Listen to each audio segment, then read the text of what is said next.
How you going? It's Tristan. I'm actually at the Model Shipwrights show in Canberra, in Melba, and very luckily have the president here with me. I don't know if you can see behind me, there are a whole bunch of ships which we will go into as well. But I'm just going to switch the mode. Okay, so Neville, how you going? Yeah, I'm good. Sorry, I'm doing well. Yes, very excited to be here. We have an amazing display of ships today. Oh yeah. I was surprised how many there are actually this year. Yep. Yeah, Um, we've had 10 more than we had last year, which was we've got I think it's 115 we have this year on right, display. right, Yeah. okay. So I'm just looking around. Uh, um, would you say are new? Do you know? Are they? Because I come each year, and some of these are the same. But I noticed this. So we are going to talk with some of the guys at Orange. So they've come here. They've got a whole bunch of ships. I don't think they've been here before. I'm not sure, but to come here from Orange, I think a lot of dedicated people coming here. Yes, we've not had them while I've been a member of the club. I don't know if they've been here before then, Yeah, but yeah, they definitely have an amazing display of yeah. ships. Probably some of the largest ones we have here today. And to come from Orange all the way to Canberra is a big effort. Yes. It is one of those things. I think. I mean, there are all sorts of ships here, and we're here for this show is here for 2 days, isn't it? It's like so. Yeah, I'm talking to you this morning, but it's on tomorrow, isn't it? As it well? is until 3 o'clock tomorrow afternoon. Yeah, Right. we start at 10 o'clock in the morning, and Okay. yeah, it's $10 for a family. Yeah. It's $5 for a single person, Yeah. and $1 per child. Right. So if you bring in your children, bring your wife, and it'll cost you $10. Okay. Yeah. All right. That's actually very reasonable. And yeah, I mean, just some of these ships absolutely drop dead gorgeous. And the amount of work people spend years on some of these, don't they? Like Yes. it's not a case of here's something for 5 minutes. No, it is a It's hobby, and my ships that I build generally take me several years to do because I do it between other hobbies that I have. right. Yes, my wife reckons I have way too many hobbies.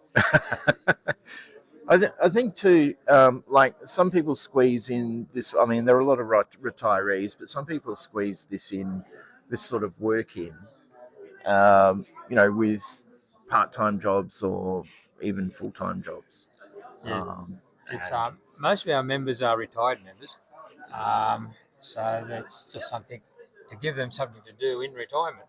Uh, and we have the meetings once a month. Every third Tuesday of the month we have a meeting, and anybody who's having problems on their models, they can throw ideas around and ask questions, and hopefully get the answers that they need to finish their models. and there's a lot to it, isn't there? I There mean, is. it's all the rigging and the woodwork and knowing what types of glues, knowing how to bend wood, even like some of the crafts that and canvas, some of the crafts and some of the things that people learn, quite spectacular. In the kits, you do find yourself scratch building a lot of parts um, Yeah. for various reasons that they don't fit, or you break them, or they're just not in the kit. Some kits do have parts missing, um, so it can be a frustrating hobby. But if you ask for some help, there's always someone in the club that can give you the help. Right. And yeah, so the biggest problem is a lot of people start off on really technical models Yeah. instead of starting on the simple ones. Yeah. And there are a number of people here, um, which I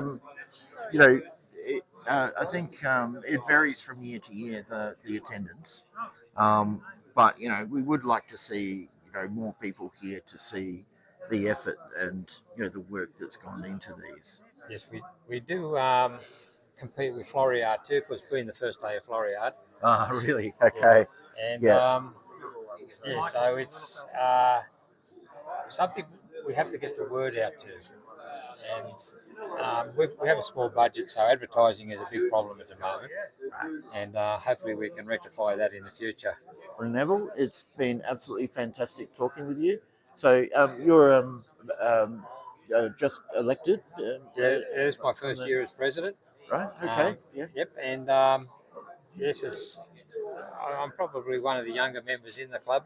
So yeah, we need some new ideas. We need more members actually, and the more members we can get, the more help we can get at these expos. Now, I think a lot of the clubs that are around rally behind you. It is. They really appreciate the Shipwrights' presence. Yes, I don't think the expo would be as successful as it is without the other clubs supporting us. Yeah, Yeah. and there are plenty of sponsors and plenty of people about, but it's always a challenge each year, and the sort of work that people are doing, and they actually spend the effort, bringing this stuff in, and you can imagine transport of a lot of this kit is a little bit tricky, It is I because they mean, are very fragile, and you bump them in the wrong way, and next thing you know, you're looking for a stick of glue. yeah, a lot of very passionate people here, It is. very committed. Thank you very much again, Neville. Yep. Great talking with you. And I'll end our conversation here. I'm going to go and look at the next couple of fellas that have brought in some work, and on maybe. Yep, you're welcome. Yep. Okay. No worries. Thanks, Thank Neville. Okay. Cheers, mate. Bye. So now I'm going to go wandering and looking for a couple of guys, Tony and Frank, and I know they're around somewhere. Okay, might be over here. There's some amazing kits here. Absolutely. Ah, of course.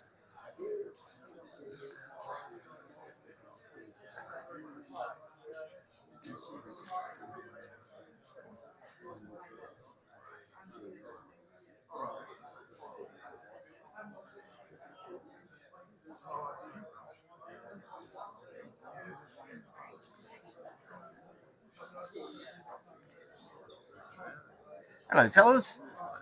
I've just finished speaking to our club president for the Shipwrights Model Society.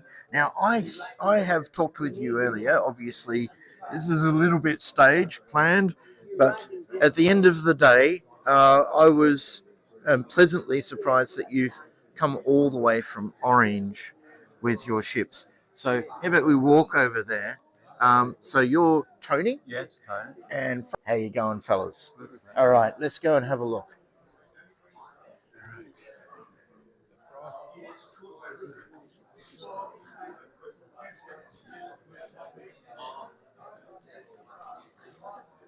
So, Frank, this is your bit of work right here. This is the tea clipper Thermopylae.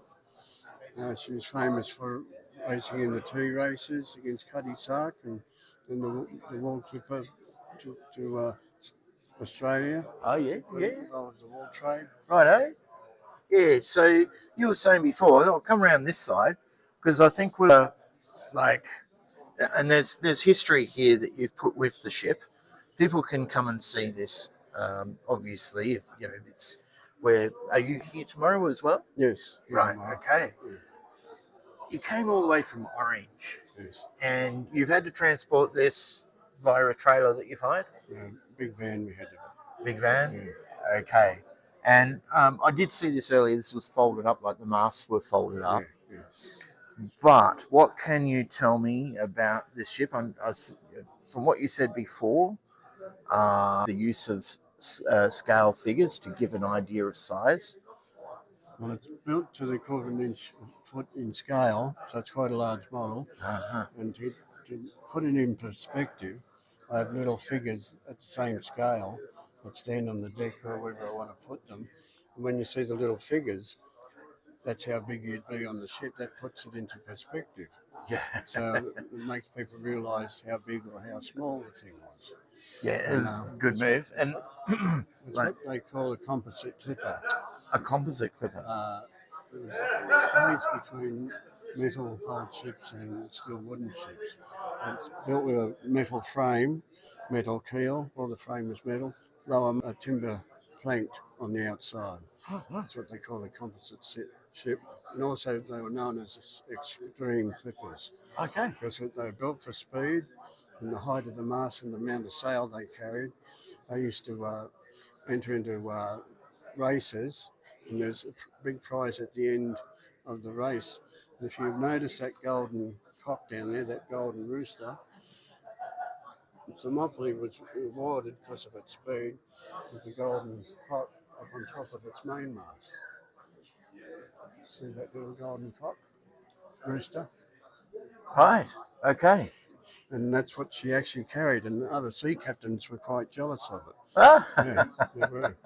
And the information Yeah. is all down here on it, and that gives it speed between the clipper ship Cody Sark and Thermopylae, and it's quoted in that record that Thermopylae appeared to be the fastest ship. Wow. Okay.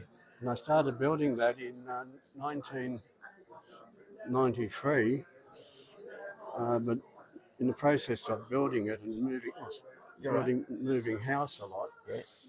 and then I had a house fire. I had to Really? rebuild it. Oh wow. So I had to rebuild it from the. Oh right. It didn't look like that. Then I went. It was heartbreaking when that happened. But then I went overseas, saw the clipper ship, Cuddy Sark. I went aboard Cuddy Sark, and now you can go right under Cuddy Sark. Right. Look up at the underneath the hull in the keel.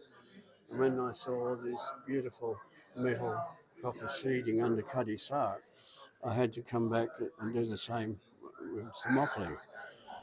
So that's how that all came about. That's some ship. That really is. Yeah, yeah. That's absolutely fantastic. This is right here. It's people can come and see it in Yes. person. Yes. And you're here Yeah. tomorrow. Right. And it's not a huge cost. Families No. can come. No. And we'll post this video up. Hopefully, Yeah. people will see it, Yeah. and it may attract a few Yeah. people. But And once again, and obviously that's not the finished ship. It still has to have all the chart arms and sails and all its rigging. yeah, So there's still quite a bit of work to do on it. oh yeah, Yeah. but even now it's beautiful. Oh yeah, Lovely work. for sure. Yeah, and it's taking Yeah.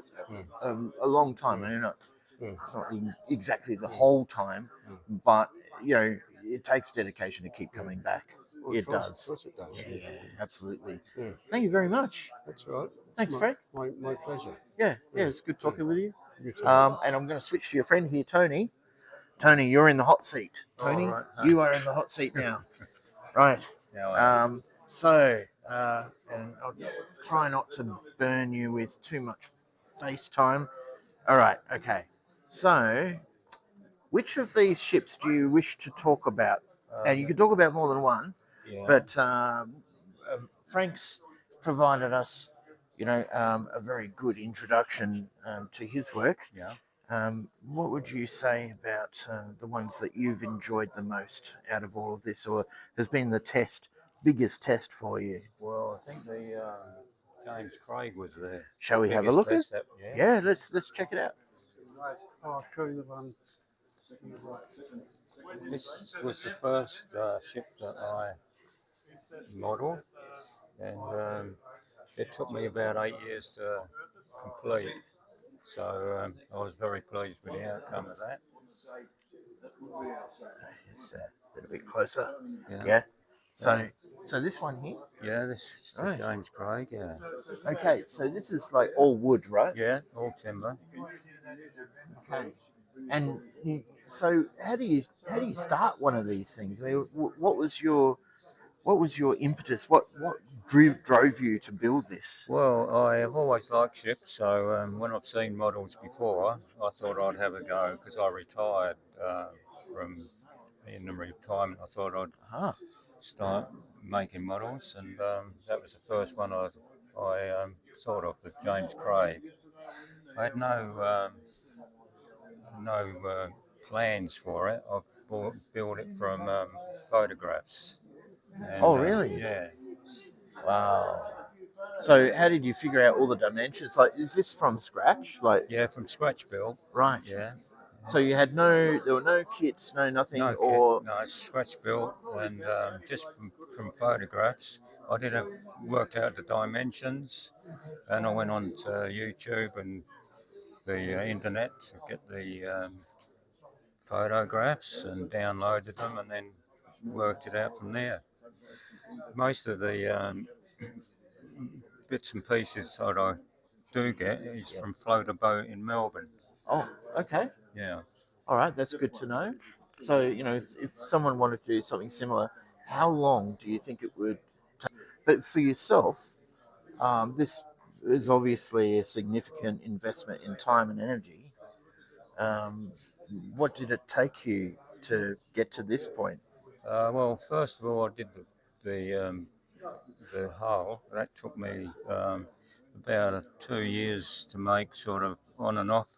I shelved it for about 6 years, and then in the pandemic, when we had that virus going around, I got Yeah, into it. I couldn't go, so I then finished the rigging. But after I finished the whole ship, I started on another model too. right, okay. So this is not your first rodeo, this one. This is my Is it your first ship you built? first ship I built, and then I Right. built these other two. Okay. And what was the significant? I mean, we've heard about a fire that happened with Frank, where he had to rebuild. But was this like a 2 year investment or a 10 year investment? It was about 8 years. 8 years, yeah. Obviously, you had to keep coming back to it, That's keep right. learning about it. It And was shelved up on the shelf for about 5 or 6 years. I never touched it, yeah, and then I got back into it. yeah. It's that motivation thing, is it's like, Yeah. oh god, it's still hanging over me. But then when you get back into it, it's like, oh, this is great. I'm starting to see this take shape. Yeah. But yeah, fantastic. I love it. And this one here, last year I started this one when I came back from this exhibition here. Yeah. I thought, geez, I'll make another one. And I made the Pollywood. So I was talking to a fella here that sailed on the James Craig, and then he was talking about the Pollywood side, and I thought I'll have a look at the photographs on that, and I decided to make that. So I knocked that out in a year. So that's Oh wow. yeah. Okay. So obviously everything that you learnt first time around, and you.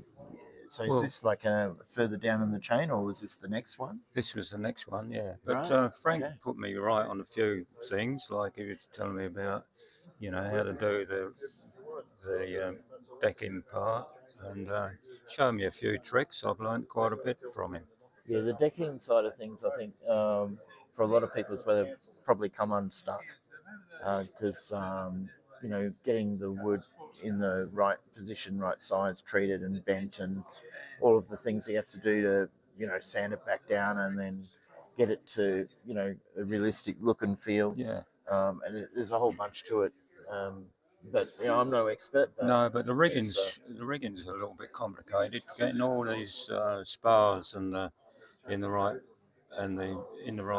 position to get it looking good, and you've got to follow exactly how it is on the real ship itself. yeah, I mean, even like just some of the rigging, um, people don't understand. Just like for one pulley, you're sitting there Yeah. tearing your hair out, Yeah. and you do end up getting it right. But when you do so many of them, it starts to become routine. But you still get problems every now and then that comes back and haunts you. Yeah. All right. Thank you very All right, much, you're sir. welcome. Okay, Tony, thank you. thanks for the little bit of insight into your work. I've got to say thank you guys for showing up. You've come all the way from Orange. That's actually a big deal, really. Yeah. And One thing I'd like to bring up, which I didn't bring up, we're both scratch model builders. And Yeah. We don't build. It's not a kit model. yeah. Built from plans. Well, that's what I didn't realise until Tony said it. And that's the same with yours. Just yeah. So just for because you don't have the mic, but Frank just said everything here was built with their own two hands. Everything was built with their own two hands. I'll grab that off you. And so you were saying, Frank, that these are all scratch built. Like they're not kits. They're not like you can't just go to the store and build them from a You can buy kit. them quick models of Thermopylae. Yeah. That's a hand-built version of Right. Thermopylae. Yeah. Not from a kit, Yeah. but from plans and built from plans. And Yeah. just buy materials and cut all the frame out yourself and do all that work yourself. Right. Yeah. Well, that's something that people are missing out on if they're not here. So, will you be here next year? Is a good question. Yeah. So people have to wait a year, other than showing up today or tomorrow. But thank you, gentlemen. Yeah, Great, Thank you. great talking with you. Thank you. We're going to move on to the next person. Hello, Grant. How are you going, sir? Very well, thank you. So we had a talk last year, Yes, we did. and I made an absolute fool of myself, as I usually do. And you were very kind and ran through the shipyard diorama that you had worked on. And just to refresh people's memory, I'm just going to show that. Now, a couple of key points that people would want to know. How long did it take you to build? That's a long question and About 6 loaded. months. About 6 months. Right, but probably quite a little bit intense, I would think. Yeah. Because I mean, the level of detail on this is absolutely great. We've got a lot of photos that people can see, but people are. Each year you come here, and each time I come back, I come back and I'm looking at the shipyard again. It's great. It's because it's got so many different angles. It's completely 3D, so you can look at it from any which way. But it really is a sweetheart with when it comes to the detail, because you can get in real close, and you've obviously exerted quite a bit of effort to get the right shades and the right everything as you possibly can. Did you use any magnification when you were working on it? I don't work without magnification. Right. Okay. Yep. So it shows. Yeah. You're going right down to a level of detail that does make a difference. So, the shipyard you were saying is a certain scale. Yeah, it's actually built to a model railroad scale of HO, or 1 to 87. 1 to 87. Okay. So I've sort of looked at that. I'm just swing round, Grant. I'm just going to swing round and look at the other side. All right. So, and I've got to say, people would all have their favourites on this. I love the guys that you've got, which you can't really see in this video, but we've got some really good photos. There are some guys in there amongst the decking, but also I love the truck. I think that would be a favourite for a lot of people. You just got that weathering just down pat, like it's just enough. It's like anything, very hard to get it perfect, but I think you've done just enough to give it that feel. And the shipyard really stands out. And of course the tracks, and all the work that you've done on the roofing and everything. I'm just going to not say any more in case I incriminate myself. But yeah, fantastic. Now that scale is also on a ship that you've built.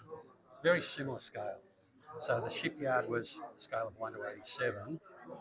This model of the Victory is built to a scale of 1 to 90. So it's almost exactly the same scale. Okay. So can you tell us a little bit about the effort that went into this? And if there are any sticking points, or are there any favourite parts about it? I'm sure that the further that you got into it, the better it felt. Yeah, well, this model started life as a kit by the manufacturer Mammoly, and I had gotten to the point of finishing the basic hull and the first layer of planking, and then moved house, moved from Sydney to Melbourne, and the entire model was destroyed in that move. So I had no choice but to start from scratch. And so what we see here today is about 90% scratch built. The only remaining parts of the kit are the cannons and some of the metal decorations. Right. As I went along, I also had learnt more about modelling on the way. So if you zoom in close on some of these rigging blocks, Okay. I think that's nearly about it. nearly all of the rigging blocks I made myself from scratch. Oh, really? Okay. And you'll see the 4 ship's boats. So the 2 in the centre of the ship, the launch and the pinnace, and then hanging off the quarter davits we have 2 sea cutters. All of these are built from scratch as plank on frame miniatures.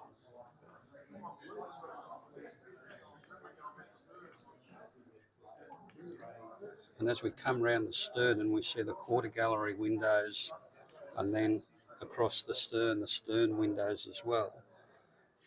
These are all made from scratch, and all of those window mullions are half lap joints, so they're all interlocking joints in timber that is very, very fine. So, is this in your ships? Is this one of the first ships you've built, or have you built other ships? Or is this I mean, it's obviously taken a lot of time and effort. This was the second large ship that I'd built. Right. First being a model of the Cuddy Sark, and that original Cuddy Sark model took me 7 years to build. Oh, wow. Okay. This particular model took 19 years to build. Oh, wow. Okay. Can I have it? No. Yes, you can. If the price is right. If the price is right, yeah. I can imagine there would be a price on it, definitely. But yeah, beautiful. Make me an offer. Beautiful work, and you've actually gone to a lot of trouble. You've got a really big glass case, or is it perspex? It's perspex case. Yeah. And obviously had to measure everything up and get it put together in size and think about how you wanted to present it. But it would probably be quite a considerable amount of money injected into it as well. In terms of the case, yes. I can't remember how much it cost, but it wasn't cheap. Yeah. And you'll notice that it's got rolled edges on the long edges. So Right. No sharp corners there. Right. Oh, Grant. So are you working on another kit now? I'm working on a model of the African Queen. Famous. Made famous by Humphrey Bogart and Katharine Hepburn in that movie. Oh, it's a fantastic movie. Yeah. And I can see where the passion will come from that as well. Well, Grant, look, I really appreciate your time, mate. Thank you very much. You're here tomorrow, are you? Yes, I am. Right, so people have the chance to see this ship and all the other ships that we have here. And there are a lot of different stories about different ships, but you've certainly done credit bringing the Victory along, so most appreciated, and the Shipyard, both fantastic examples, and people need to come and see them for real and watch this live stream or video, and you can see the images, but I'd stress that it's not quite the same as actually coming and seeing these. So, yep, thank you very much, Grant, and look forward to seeing you again next year as well. Thank you. It's been my pleasure. Okay. Thank you. Thanks, mate.